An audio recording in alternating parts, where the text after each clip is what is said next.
Coach. All right. Well, just to start off, so very proud of our players. Grateful, just for their work, for their performance tonight.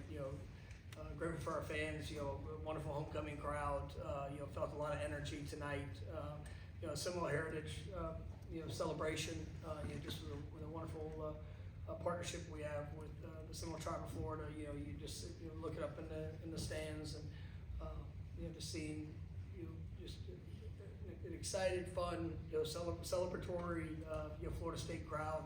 I know it's been a rough month leading up into this game, and it's obviously we've had to face some disappointments. But like I said, our players, they've been putting in the work.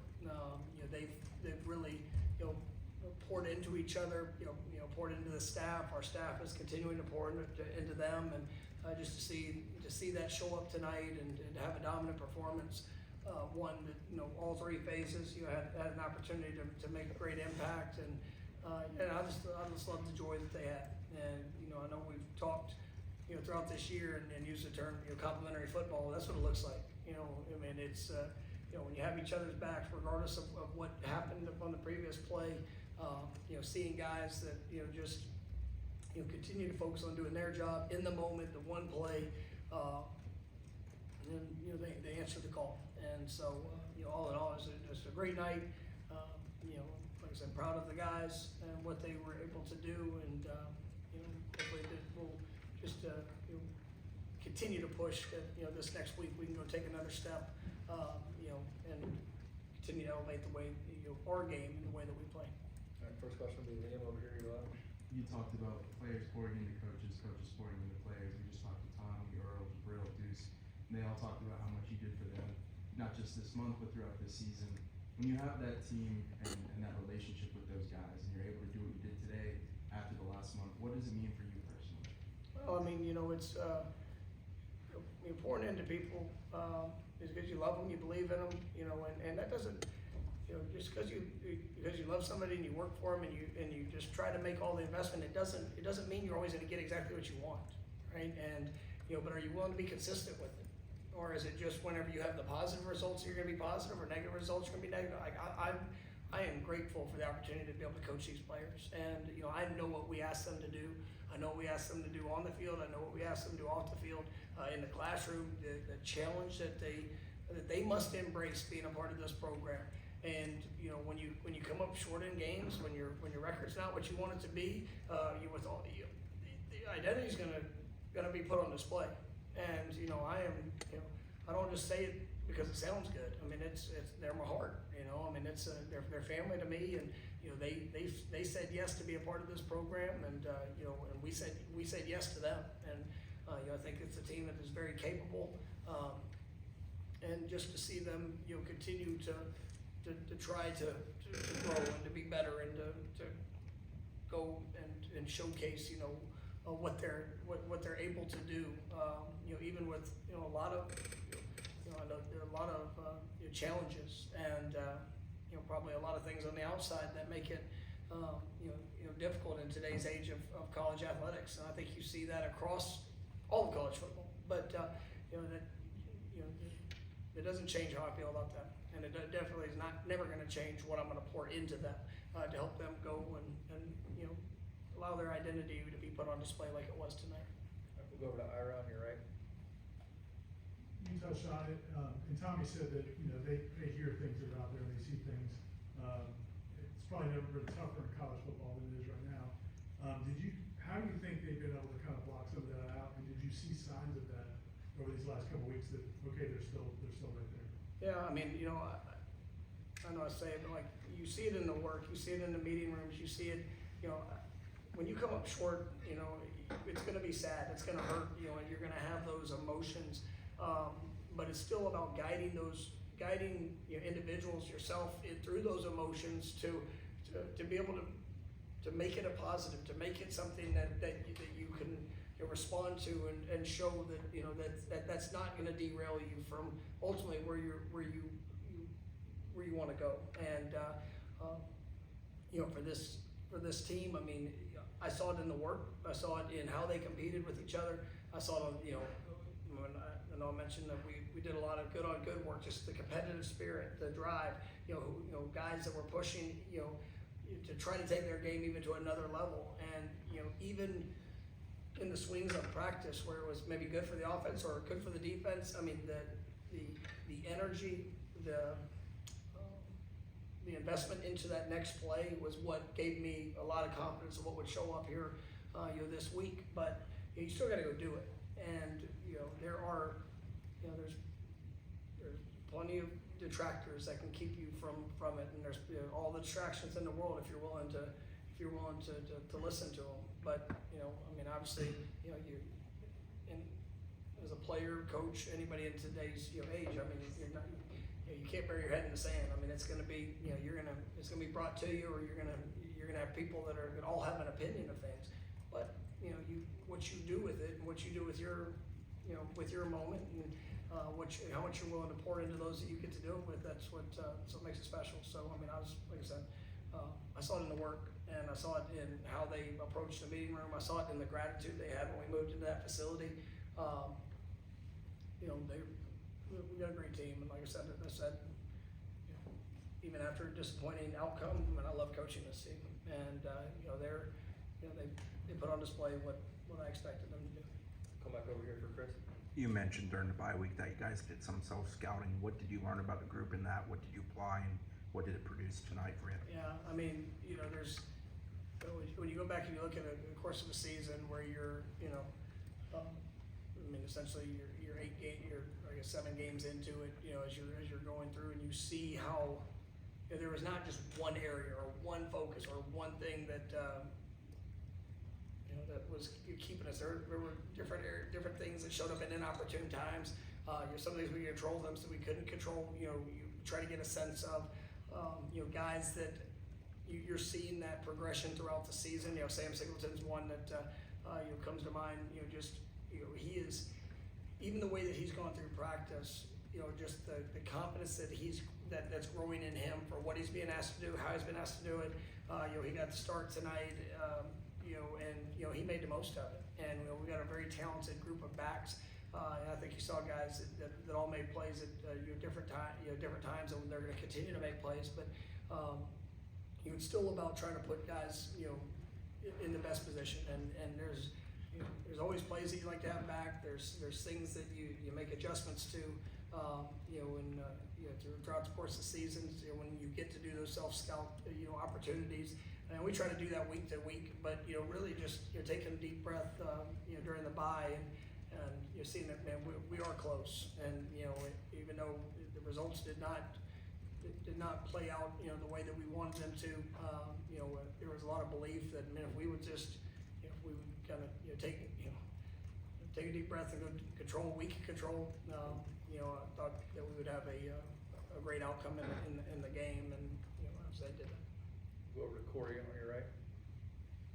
How much, when you end a losing streak like this, is it, a win is a win, 1 point, 35 points. But what do you think it does say about this team, that it was, I would say, one of your most dominant wins since you've been here when you look at the overall stats? Like, what does that say about the potential of this team and the way they responded to the bye week and the loss at Stanford? Yeah, I think it speaks to their character, their identity, how much they believe in each other, and how they were willing to work.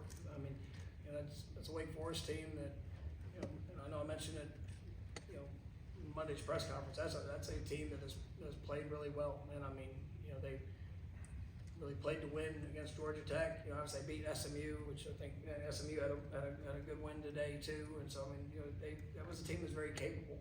And but we went out there and we played Florida State football, and it was our players. I thought our coaching staff did an outstanding job of putting them in a great position to play fast, to be able to adapt and adjust throughout it. But that was, I do think it makes a great statement for just the character and the belief that those guys have and what they can do and who they're doing it with. Come back over here for Brendan. When you say it's a joy to be able to watch those guys have fun, just given what the last month was, what this could have been, for it to be fun, I guess what does that mean for you to see them enjoy themselves? Well, because it tells me that it really comes down to they truly care about who they're playing with, who they're, you know, getting to play for. You know, the coaches, I mean, we were flying around, you know, with all that we had this week, just, you know, trying to show appreciation. And, you know, this you know, right before the pregame meal, you know, I was told, that's plus all I really said to him was, I'm grateful for you. You know, I'm grateful for, you know, the work that you put in. I'm believing in what that performance is going to equal. But regardless, like I appreciate you and I appreciate who you are. And I think that when there's that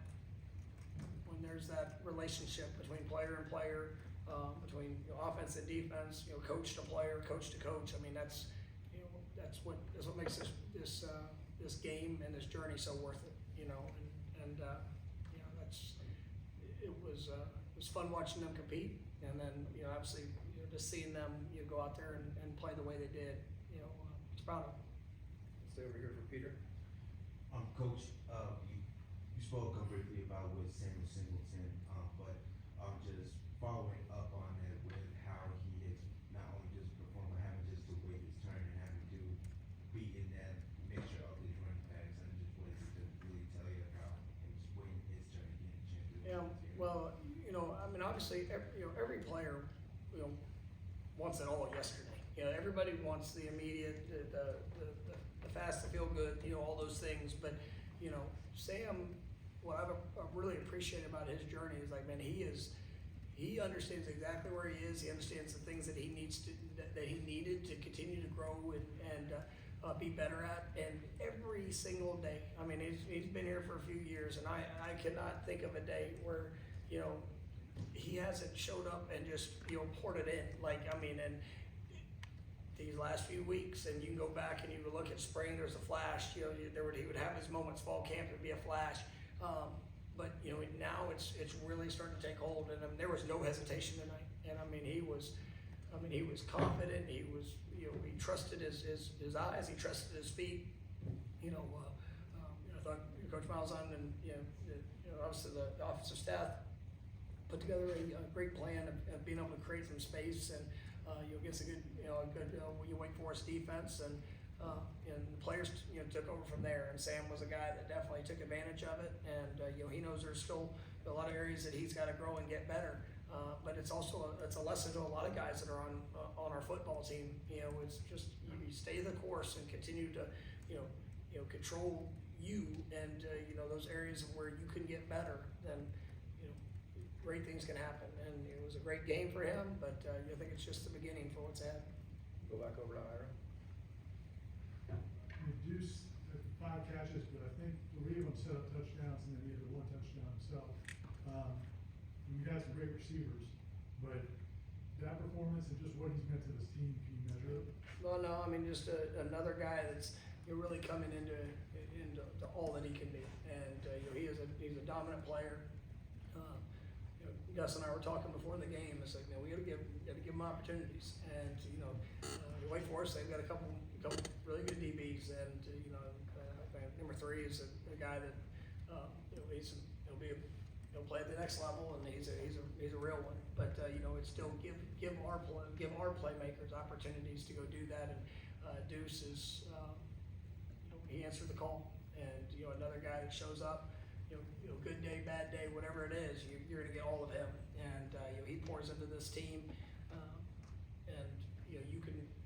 Just like we're talking about Sam, I mean, you see the confidence of being able to be a go-to guy, regardless of the situation that we find ourselves in. And so he showed up, and you know, just continued to get better. We got time for a couple more. We'll come back to the middle.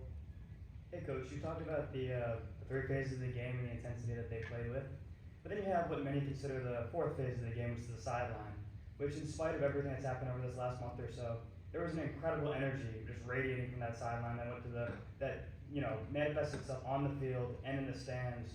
What do you attribute that to, despite the adversity? I'm gonna tell you, I appreciate that question. Right, that's the question of the night right there. Right, but that was the thing that I was probably, you know, going through it all, and it was, the players talked about it.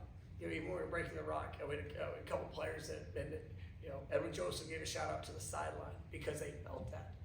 right? And it's one of the things that, you know, we've had games a couple times this season where, you know, it was a bad play and something didn't go the way we wanted to, and there would be almost this momentary silence, you know, and it's just, you know, we're all we got. You know, you're on that sideline, you're together. I mean, you work together, you buy into to the talents and abilities of each other, and you know, it was an absolute point of focus that regardless whether there were some guys that didn't even play a snap tonight, but it made a huge impact. And you know, I talked to them, you know, on Friday, you know, after our practice, and you know, everybody had a job to do. And you know, sometimes you want your job to be, you know, a different title. Sometimes you want your job to be, you know, a different role where, you know, you get more and you get to play and you get to do this. But you know, tonight, you know, everybody had a job and a task that they were responsible for. And you know, I think every member of our program answered the call and did their job tonight. And that energy was incredible. You know, I thought the players on the field really, you know, they were fueled by it, and you know, that's why you saw some, you know, great complimentary football that showed up. And you know, it has to be real, because if you know, that's where, you know, you got to dig deep and bring it to the joy of once again who you get to do it with and what you get to represent. And you know, I thought our fans were great with that too. And you know, you really felt the energy of you know, the homecoming crowd, and you know, obviously all that meant tonight. All right, stay there. Yeah, Coach. Only 4 penalties tonight, coming off of 13 against Stanford. What can you say about the penalty discipline tonight and how important that's going to be going forward? You know, it's critical, and you know, we know coming off a couple of games where, you know, we did not, you know, live up to the standard of what we expect, and you know, there's still a couple tonight that, you know, it was what it was. But you know, I thought the guys that you felt they had great intent in the discipline that was necessary.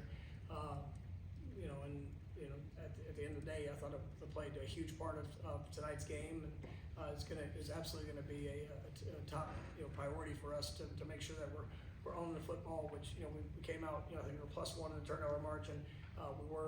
We were able to beat, you know, the most disciplined team in fewest penalties tonight, and you know, those are going to be great, you know, great avenues for success if we can continue that. All right, thank you, Coach. I thank y'all.